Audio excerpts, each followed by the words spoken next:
দূরের দিগন্তে, যেখানে একটু আগে সূর্যের শেষ রক্তিম আভাটুকু মিলিয়ে গেছে, সেখানে এখন ভর করছে অঘোর অন্ধকার। আর সেই অন্ধকার কেটে কেটে মাথায় পাটের বোঝা নিয়ে লোকালয়ে ফেরত আসছে দুটো ছায়ামূর্তি, নাজিমুদ্দিন এবং তার ছেলে মতি। বয়সের তুলনায় মতির শরীরের বারণ চোখে পড়ার মতো। চাষাভুষার ছেলে প্রকৃতির নির্মল আলো বাতাস খেয়ে দিয়ে বড় হয়। মাটি আর জলের সংস্পর্শ পেয়ে এরা যেন পতিত জমির মাঝে আগাছার মতো তরতর করে বেড়ে ওঠে। মতি নাজিমুদ্দিনের আগে আগে হাঁটছে, চারপাশের প্রকৃতির মতো তারাও চুপচাপ শান্ত। একটু পরে কথা শুরু করে দেয় মতি। জানো বাজান, আমাকে স্কুলে নতুন যে হেডমাস্টার আইছেন, উনি কইছেন আমি নাকি বৃত্তি পাইবার পারি। নাজিমুদ্দিন ক্লান্ত কিন্তু কোমল গলায় জানতে চাইল, এইটা আবার কি জিনিস বাজান?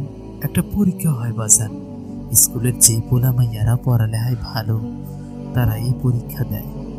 তাগো মধ্যে থেকে যারা বেশি ভালো পরীক্ষা দিবার পারে তাগরে সরকার পুরস্কার দেয়, মেলা টেহা দেয়। সত্য। ক্লান্ত চোখে বিস্ময় জাগে নাজিমুদ্দিনের। তার ছেলে এই বয়সে টাকা পাবে, তাও আবার পড়ালেখা করে, তা যেন অবিশ্বাস্য ঠেকে তার কাছে। হ বাজান, আমাকে নতুন হেডমাস্টার তো এমনটাই কইছে। হেডমাস্টারে কইছে তুই এই পুরস্কার পাইবি। হ কইছে ভালা কইরা পড়তে, আরো মন দিয়ে পড়লে আমি নাকি এই পুরস্কার পাইবার পারি। চোখ মুখ ঝলমল করে ওঠে নাজিমুদ্দিনের। সন্তানের এক উজ্জ্বল ভবিষ্যতের কাছে চোখের সামনে থাকা ঘুটঘুটে অন্ধকারকে তার বিভ্রম বলে মনে হয়। কিন্তু পরক্ষণেই আজমল ব্যাপারীর কথা মনে পড়লে নাজিমুদ্দিনের স্বপ্নভঙ্গ হয়। ব্যাপারীর কাছে তার সমস্ত ভিটেমাটি বন্ধক দেওয়া, চড়া সুদের ঋণ শোধ করা না গেলে নাজিমুদ্দিনকে সংসার পাততে হবে খোলা আকাশের নিচে। সন্তানের কাঁধে ভর করে উজ্জ্বল ভবিষ্যতের যে স্বপ্ন নাজিমুদ্দিনের চোখের তারায় ভেসে উঠেছিল, ব্যাপারীর কথা মনে পড়ায় তা যেন সন্ধ্যার অন্ধকারে মিলিয়ে গেল। আবার ক্লান্তি ভর করে নাজিমুদ্দিনের শরীরে। মাত্র এক ক্রোশের পথ, কিন্তু তার কাছে মনে হয় অনন্তকাল ধরে সে এই পথে হাঁটছে। এই পথ যেন কোনোভাবে ফুরোবার নয়। দুজনের মাঝে আবারও নীরবতা ভর করে, কিন্তু থামে না। নির্জনতার গায়ে ভর করে পথ পাড়ি দেওয়ার তাদের সেই আবহমান কারের যাত্রা। এভাবেই কেটে যায় তাদের জীবন। জীবিকার অন্বেষণে কত স্বপ্নকে তারা পায়ে মারিয়ে যায় এই দিগন্ত বিস্তৃত মাঠে। কত স্বপ্ন যে কর্দমাক্ত মাটির সাথে লিপটে যায়, মহাকাল তার সাক্ষী। হঠাৎ অন্ধকারের বুক চিরে জ্বলে ওঠে একটা ছোট্ট আলোর রেখা। খানিক দূরে কেউ যেন একটি ছোট্ট পিদিম হাতে এগিয়ে আসছে এদিকে। আলোটা কাঁপছে। এই সময়ে এদিকটায় কারো আসবার কথা নয়। নাজিমুদ্দিন থমকে দাঁড়ায়। দাঁড়িয়ে পড়ে মতিও। আগত আগন্তুককে দেখার আশায় বিলের এক পাশটায় তারা অপেক্ষা করে। অনেকক্ষণ পরে একটা ছায়ামূর্তি চোখের সামনে দৃশ্যমান হয়ে ওঠে। আরো কাছাকাছি আসার পরে তারা আবিষ্কার করে আগন্তুককে, পাশের গ্রামের রাসুর মা। 50 এই মহিলাকে সন্ধ্যার এমন ঘোর অন্ধকারে দেখতে পেয়ে নাজিমুদ্দিন বেশ অবাক হয়। নাজিমুদ্দিনের বিস্ময়ের রেশ কাটবার আগে রাসুর মা বলতে শুরু করে, নাজিমুদ্দিন না? অবুজান। নাজিমুদ্দিনের তড়িৎ উত্তর, এই রাইতের বেলা একলা কই থেকে আইতাছ গুগু? রাসুর মা জোরে জোরে নিঃশ্বাস নিচ্ছে। দীর্ঘ পথ পাড়ি দিতে দিতে তার শরীর ক্লান্ত। হাতে থাকা জ্বলন্ত পিদিম মাটিতে রেখে আইলের উপর বসে পড়ল রাসুর মা। হাত দিয়ে ইশারা করে নাজিমুদ্দিনকে বসতে বলল। রাসুর মায়ের ইশারা পেয়ে মাথা থেকে পাটের বোঝা দুটো আইলে রেখে বসে পড়ল নাজিমুদ্দিন এবং মতি। আরে শোনো নাজিমুদ্দিন, দুনিয়ার খবর কোনো কিছু রাহো। বিস্ময়ের রেশ যেন আরো বেড়ে যায় নাজিমুদ্দিনের। কৌতূহলী গলায় জানতে চাইল নাজিমুদ্দিন, কিছু হয়েছে নিব? হয়েছে মানে? আমাকে কপাল খুলে লেগেছে না? নাজিমুদ্দিনেরা হাবাতি মানুষ। কপাল খোলার গল্প শুনলে তাদের আগ্রহ এবং আবেগ দুটোই হরবর করে জেগে ওঠে। রাসুর মায়ের পিদিমের আলো হোক কিংবা কপাল খুলতে যাওয়ার আনন্দ এবং আগ্রহের উচ্ছ্বাস, কোনো এক বিচিত্র কারণে নাজিমুদ্দিনের চেহারা থেকে সমস্ত অন্ধকার যেন হাওয়ায় মিলিয়ে গেল। রাসুর মায়ের পিদিমের আলো হোক কিংবা কপাল খুলতে যাওয়ার আনন্দ এবং আগ্রহের উচ্ছ্বাস কোনো এক বিচিত্র কারণে নাজিমুদ্দিনের চেহারা থেকে সমস্ত অন্ধকার যেন হাওয়ায় মিলিয়ে গেল। মাটিতে হাত পা ছেড়ে বসে পড়ল নাজিমুদ্দিন। বলল, মুসান, কি হয়েছে, খুললে কত? রাসুর মা খুলে বসল গল্পের ছাপি। সেখান থেকে বেরিয়ে এল এক আল্লাহওয়ালা পীর সাহেবের গল্প, যিনি গতকাল সোনার চরে আবির্ভূত হয়েছেন। উনি কোথা থেকে এসেছেন, কিভাবে এসেছেন, তার সম্পর্কে কেউ ওয়াকিবহাল নয়। কারো কারো ধারণা তিনি বাতাসে উড়ে এসেছেন, আবার কারো কারো মতে তিনি পানির উপর হেঁটে সাগর পাড়ি দিয়ে এই সোনার চরে এসেছেন কেবল এখানকার গরিব মানুষগুলোর দুঃখ কষ্ট লাঘব করতে। সবাই বলা বলি করছে এই পীরের হাতে মাটিও সোনা হয়, পাথর হয়ে যায় বরফ। এই পীরের আবির্ভাবের পর থেকে সোনার চরে মানুষজনের ঢল নেমেছে। দল বেঁধে আবাল বৃদ্ধ বনিতারা আসছে পীর সাহেবের পায়ের ধুলো নিতে। জানা গেছে পীর সাহেবের ফু দেওয়া পানি খেয়ে ভালো হয়ে গেছে শামসু তরফদারের নাতির পেটের অসুখ। মূর্তি বসা ওই বাচ্চাটার জীবন বাঁচানোর শামসু তরফদার ওই পীর সাহেবের জন্য খানকা শরীফ বানিয়ে ফেলেছে। নাজিমুদ্দিনের আগ্রহ যেন আকাশ ছুঁতে চায়। এমন কামেল পীর কেন আরো আগে এই তল্লাটে পা রাখেনি, সেই দুঃখটাও একটু ঢু মেরে গেল খুশিতে তরপাতে থাকা নাজিমুদ্দিনের মনে। রাত বাড়ে, রাসুর মায়ের গল্প থামে না।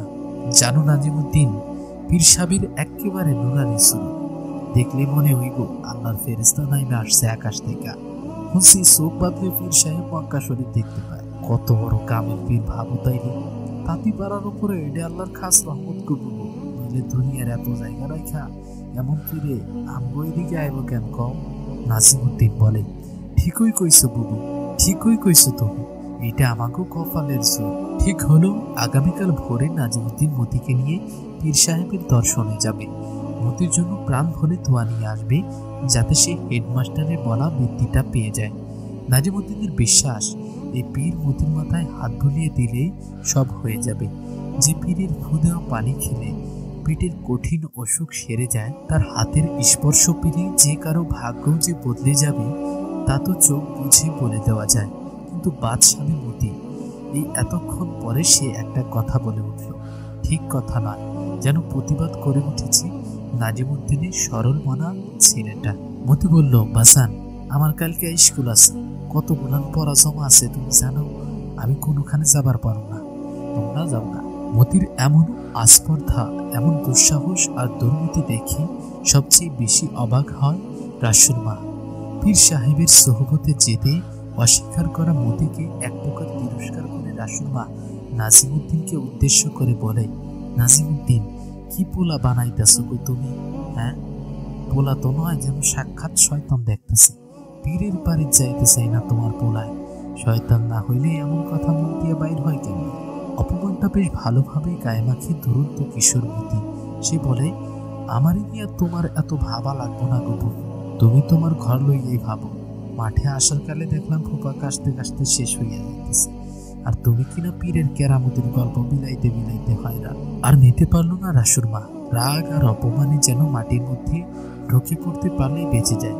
যত বড় মুখ নয় ছেলের তত বড় কথা। নাজিমুদ্দিনের মতো ভদ্রগোছের কারো ঘরে এমন ইবলিসে পয়দা হতে পারে তা যেন রাসুর মা বিশ্বাস করতে পারে না। সে জমানা যে চলেই এলো, এ বুঝি তারই সাক্ষী।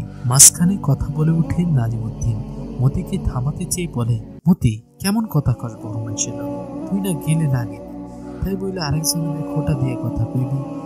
মতি বিনীত সুরে বলে, না বাজান, আমি খোটা দিই নাই, উপর শৈলের যে কি অবস্থা, মাঠে আউনের সময় দেখলা না তুমি, কাশতে কাশতে গলা দিয়ে রক্ত আউনের জোগাড়, কেউ নাই যে এক গ্লাস পানি আগাইয়া দিব।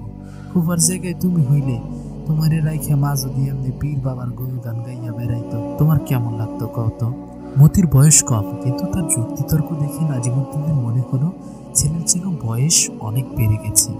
আষাঢ় মাসের এমনই এক গোবর লাগার সময় মতির জন্ম। যেন সেদিনকার কথা এখনো সবটা মানসপটে জল জল করছে। সেই মতি আজ ন্যায় অন্যায় ভালো মন্দ তফাৎ করা শিখে গেছে। বুকের ভেতরে কোথায় যেন একটা আনন্দোৎসব লেগে যায় নাজিমুদ্দিনে। কিন্তু রাসুর মায়ের সামনে সেই আনন্দ উদযাপন করা যাবে না কোনোভাবে। নাজিমুদ্দিন নিজেকে সামলা। এরপর শাসনের শুনে মতিকে পাল্টা জবাব দেয়, হইছে, তোর আর এখানে মাথা দেওয়ান লাগবো না, তুই স্কুলে যাস, পীর বাবার কাছে যাওয়ার দরকার নাই তো, আমি আর বউ মিল্লা যামনি। কিন্তু নাজিমুদ্দিনের কথায় খুব একটা তৃপ্ত হতে পারে না রাসুল মা। রাগে গিজ করতে করতে নাজিমুদ্দিনের মুখের ওপর বলে, একটা কাল সাপ জন্ম দিছিস রে নাজিমুদ্দিন, পীর বাবার কেরামত নিয়ে সন্দেহ করে তোর পোলা। আমি কইয়া গেলাম আইস, তোর এই পোলা ইমান হানা হইয়া মরবে। কথাগুলো বলতে বলতে মাটিতে রাখা পিদিম হাতে তুলে নিয়ে অন্য আরেকটা সরু আইল ধরে হাঁটা শুরু করে রাসুল মা। নাজিমুদ্দিনের সাথে এক আইল ধরে বাড়ি যাবার কোনো ইচ্ছে হয়তো বা আর নেই, অথবা মতির মতো এমন দুর্মতি সম্পন্ন নাবালকের সাথে যাওয়াটাকে রাসুল মা হয়তো পাপ হিসেবে গণ্য করছে। সোনারচরের যে খানকায় পীর সাহেব আসর পেতেছেন সেখানে নিত্য নিয়ত শত মানুষের ঢল নামে। কেউ ব্যবসাপাতির উন্নতির বায়না নিয়ে আসে, কেউ আসে পেটের অসুখ থেকে মুক্তি প্রার্থনা করতে। নানান মানুষের নানান চাহিদা, এমন বাহারি পদের চাহিদা মেটানোর আশা দেখানো পীর সাহেব একদিন এক ঘোরতর বিপদের ঘোষণা দিয়ে বসলেন। জানালেন এই তল্লাটে মানুষের ভাগ্যাকাশে চরম এক বিপদের আনাগোনা তিনি টের পাচ্ছেন। আগামীকাল এক প্রলয়ঙ্কারী ঝড়ে লণ্ডভণ্ড হতে যাচ্ছে সোনারচর এবং তার আশেপাশের মানুষের জানমাল। তবে তিনি ধ্যান মারফত আরও জ্ঞাত হয়েছেন, এই ঝড় দুনিয়ার আর যা ক্ষতি করুক, পীর সাহেবের খানকার আশেপাশে ঘেঁষার দুঃসাহস সে করবে না। পীর সাহেবের মুখে আসন্ন দুর্দিনের দুঃসংবাদ শুনে ভেঙে পড়ে খানকায় আগত সকল মানুষ। ঘরে বাইরে কান্নার রোল পড়ে যায়। কি করে বাঁচা যাবে এই বিনাশী ঝড়ের কবল থেকে তা জানতেই ভক্তকুল উদ্গ্রীব হয়ে ওঠে। তাদের ধারণা এই ঝড় যতই শক্তিশালী হোক, যদি পীর সাহেব চান তাহলে মুহূর্তে সেটাকে উল্টো দিকে তাড়িয়ে দিতে পারবেন। বাতাসে উড়ে যিনি চোখের পলকে এক তল্লাট থেকে আরেক তল্লাটে চলে যেতে পারেন, তার সামনে এমন কত ঝড় শক্তি হারিয়ে বিলকুল বিলীন হয়ে যেতে বাধ্য, তা নিয়েও ভক্তদের মাঝে মাতামাতির কমতি নেই।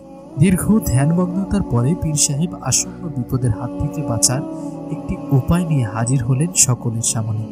সবার মুখে ধন্যি ধন্যি রব পড়ে গেল। আর কোনো দুশ্চিন্তা অবশিষ্ট নেই। ঝড় তুফান এবার যাই আসুক, পীর সাহেবের অব্যর্থ মারণাস্ত্রের সামনে ভয়ে হাওয়ায় মিলিয়ে বেটা যাবেই। জনতার মধ্যে উপস্থিত হলেন সুন্দর চেহারা এবং নিটল স্বাস্থ্যের এক বৃদ্ধ। ঠিক বৃদ্ধ নয় যদিও, কিন্তু লম্বা আলখাল্লায় তাকে বেশ অনেকখানি বয়স্ক মনে হচ্ছে। হাতে আভিজাত্যের লাঠি, তাতে ভর দিয়ে জনতার উদ্দেশ্যে তিনি যা বললেন তার সারমর্ম নিম্নরূপ। সোনারচরের উপর আসন্ন ঝড়ের তাণ্ডব অবশ্যম্ভাবে তিনি হাজার রকমের চেষ্টা করেছেন, কিন্তু কোনোভাবেই এই ঝঞ্ঝা বিক্ষুব্ধ ঝড়কে পোষ মানানো গেল না। এই ঝড়কে এবার তিনি থামাতে পারবেন ঠিকই, কিন্তু পরের বার এই ঝড় আরো ভয়ঙ্কর চেহারা নিয়ে হানা দেবে। পীর সাহেব যদি তার গোপন অস্ত্র এবারই প্রয়োগ করে ফেলেন, তাহলে পরের বারের প্রলয়ঙ্কারী ঝড়কে থামানোর আর কোনো অস্ত্র তার হাতে অবশিষ্ট থাকবে না। তাই এবার কিছু ক্ষয়ক্ষতি মেনে নিয়ে এই ঝড়কে না আটকানোই বুদ্ধিমানের কাজ হবে। জানের ক্ষতি যদিও এড়ানো সম্ভব নয়, কিন্তু একটা উপায়ে মালের ক্ষতিটা এড়ানো পুরোপুরি সম্ভব। সকলের কৌতূহলী চোখ দ্বিগুণ কৌতূহল নিয়ে জানতে চাইল কোন সে উপায়। পীর সাহেবের পক্ষে নিযুক্ত এক খাদেম বলল, আপনারা তো জানেন দুনিয়ায় এমন কোনো বিপদ নাই যা আমাদের পীর সাহেবকে স্পর্শ করতে পারে। আসন্ন ঝড়ের তাণ্ডবে সবকিছু লণ্ডভণ্ড হয়ে যাওয়ার সম্ভাবনা থাকলেও আমাদের পীরের এই পবিত্র খানকার কোনো ক্ষতি করার দুঃসাহস বাতাসের নাই। সকলে মাথা নেড়ে সায় দিল, যেন এই বিশ্বাস তাদের বহুযুগ পুরনো, বহু আদিম এই জ্ঞান। খাদেম পুনরায় বলতে শুরু করলো, আপনারা যদি আপনাদের গুরুত্বপূর্ণ জিনিস, গহনা, টাকা পয়সা এই খানকায় এসে রাখতে চান, রাখতে পারেন। আমাদের পীর সাহেবের যদিও বা তাতে খানিকটা অসুবিধা হবে, কিন্তু আপনাদের মালের নিরাপত্তার লক্ষ্যে তিনি এই অসুবিধায় বিব্রত হবেন না। আমাদের মহান এই পীরের কাছে আপনাদের সুবিধায় সবকিছুর আগে। এমন জনদরদি, ভক্ত দরদি পীর পেয়ে সোনারচরের মানুষ নিজেদের আরেকবার ধন্য মনে করল। তারা সবাই এক বাক্যে রাজি হয়ে যার যার গুরুত্বপূর্ণ মাল, গহনা গাটি, জমানো টাকা পয়সা পীরের খানকায় এনে জমা দিতে শুরু করে দিল। যেহেতু মাত্রই আষাঢ় ঢুকেছে, তাই আকাশের উপর আজকাল আর ভরসা করা চলে না। রোদ আর মেঘের লোকচুরি প্রকৃতি জুড়ে। সেদিনও বিকেল থেকে আকাশের কোণে মেঘ জমতে শুরু করেছে। কালো মেঘে ধীরে ধীরে ছেয়ে গেছে সোনার চরের আকাশ, আর সাথে সাথে জনজীবনে জেগে বসেছে এক অজানা আতঙ্ক। দ্রুত পায়ে বিলের আইল ধরে এগিয়ে আসছে রাসুর মা। খানিক বাদে অন্ধকার নামবে। প্রকৃতি অন্ধকারে তলিয়ে যাবার আগে যে করেই হোক রাসুর মাকে পীরের খানকায় গিয়ে নিজের সারা জীবনের জমানো সম্বল 2 ভরি সোনার গহনা জমা দিয়ে আসতে হবে। খেয়ে না খেয়ে যে সম্বল রাসুর মা জমা করেছে, ঝড়ের তাণ্ডবে তা উড়ে বিলীন হবে, সেটা কোনোভাবে হতে দেওয়া যাবে না। যাওয়ার পথে একবার নাজিমুদ্দিনের ঘরে ঢু মারতে এলো রাসুর মা। নাজিমুদ্দিনকে তো বিপদের সংবাদ দেওয়া হয় নাই। সুপারি গাছের খোলের দরজা সরিয়ে ঘরের ভেতরে চোখ ফেলে রাসুর মা, নাজিমুদ্দিন ঘরে আসো। ঘরের এক কোণে বই খাতা নিয়ে অঙ্ক কষছিল মতি।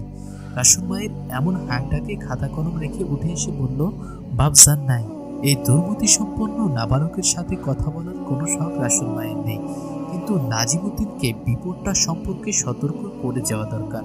অগত্যা বাধ্য হয়ে আগের রাগ কোনোভাবে নিজের ভেতর চাপা দিয়ে রাসুর মা বলল, শোন বেটা, তোর বাপ আইলে কোষ, আজ রাইতে কঠিন এক জ্বর হইব দুনিয়া। আমাকে পীরে কইছে জ্বর জান আর মালের ক্ষতি হইব, তো যাগো মাল পীরের খানকায় জমা থাকবো, তাগো মালের কোনো কিছু হইব না। তোর বাপেরে বলবি তোর মায়ের যদি কোনো গয়নাগাটি থাকে তাহলে পুঁকি বাইদা যেন পীরের খানকায় রেখে আসে। বুড়ির এমন অবোধ বিশ্বাসে যেন বিরক্তি হলো মতি। মুখের উপরেই বলল কিনা, ফুফু আমার একটা কথা কত, জ্বর যদি আসে কেন সেইটা তোমাকে পীরের খানকার ওপর দিয়ে যাইব না? তোমাকে পীরের খানকা কি কোনো জাদুমন্ত্র পড়া দালাম যে ওইখানে বড় ধাক্কা খাইয়া পলাইব? না, এখানে এক মুহূর্ত না। ভালো মানুষই করে যাদের উপকার করতে এলো তাদের কাছ থেকে কিনা এমন ধারার অপমান। তবে চলে যাওয়ার আগে রাসুর মা মতিকে বলল, তবা কইরা দোয়া কালাম পইরা নিস, তোর তো ইমানটাই চইলা গেল রে দুর্মতি। কথাগুলো জপতে জপতে পীরের খানকার উদ্দেশ্যে হাঁটা দিল রাসুর মা। মতি সেদিকে তাকিয়ে আছে।